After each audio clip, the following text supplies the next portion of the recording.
ಇಲ್ಲಿ question prove the following grammar is ambiguous. S generates A B R B A generates A S R B A R A, B generates B S R A B B R B. So pass ambiguous ಆಗಬೇಕು ಅಂದರೆ ಅದು more than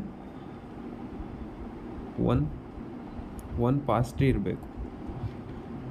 ಇದು rule, ಸರಿನಾ? ಇವಾಗ ಇಲ್ಲಿ ಯಾವ string ಅಂತ ಪರ್ಟಿಕ್ಯುಲರಾಗಿ ಕೊಟ್ಟಿಲ್ಲ. ಕ್ವಶನಲ್ಲಿ ಕೆಲವೊಂದು ಸಲ ಈ ಸ್ಟ್ರಿಂಗಿಗೆ ಪ್ರೂವ್ ಮಾಡಿರಿ ಅಂತ ಹೇಳ್ತಾರೆ. ಸೊ ಅದಕ್ಕೆ ನಾನು ಒಂದು ಸ್ಟ್ರಿಂಗ್ ತಗೊತೀನಿ.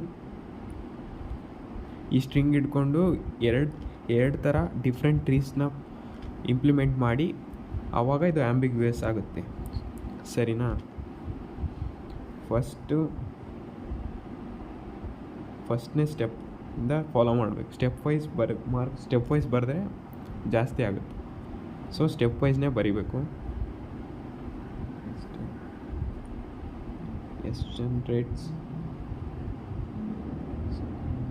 ನಾವು ಎಸ್ ಬಿ ಎ ತೊಗೊತೀನಿ. ನೀವು ಯಾವ್ದು ಬೇಕಾದರೂ ತೊಗೋಬೋದು. ನಾನು ಬಿ ಬಿ ಎ ಬಿ ಹಿಡ್ಕೊಂಡು ಈ ಸ್ಟ್ರಿಂಗ್ ಹಿಡ್ಕೊಂಡು ಪ್ರೂವ್ ಮಾಡ್ತಿದ್ದೀನಿ. ಸೊ ಇದು first step. Second step, generate B ಎಯಿಂದ ಬಿ ಎನ ಜನರೇಟ್ ಮಾಡ್ತಾಯಿದ್ದೀನಿ. ನೆಕ್ಸ್ಟು ಈ ಎಯಿಂದ, ಸೊ ಇದು ಸೆಕೆಂಡ್ ಸ್ಟೆಪ್ ಆಗುತ್ತೆ. Third step,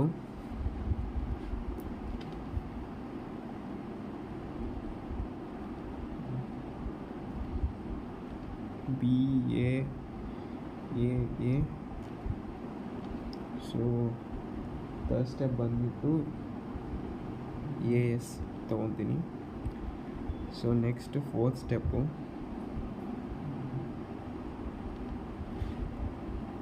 so generates B A B B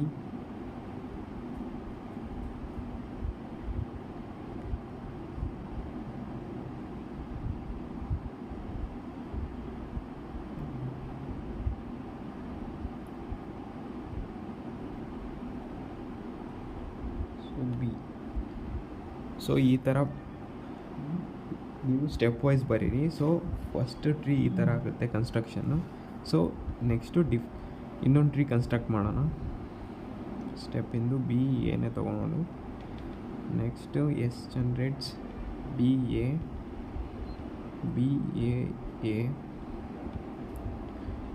ನಾವು ಇಲ್ಲಿಂದ ಸ್ಟೆಪ್ಪು ಚೇಂಜ್ ಆಗುತ್ತೆ. B A,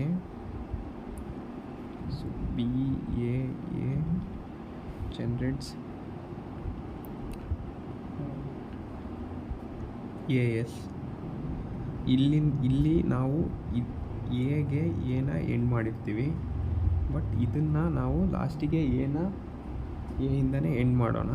so A generates A ಇದೆಯಲ್ಲ, ಎಯಿಂದ ಎಗೆ ಎಂಡ್ ಮಾಡಿ ನೆಕ್ಸ್ಟ್ ಸ್ಟೆಪ್ಪಿಂದ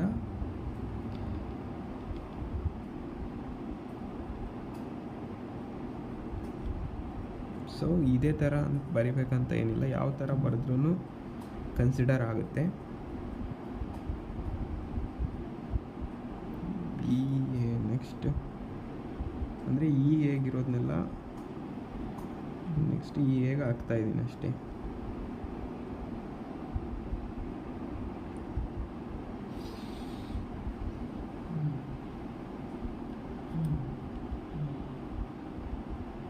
ನೆಕ್ಸ್ಟ್ ಎಸ್.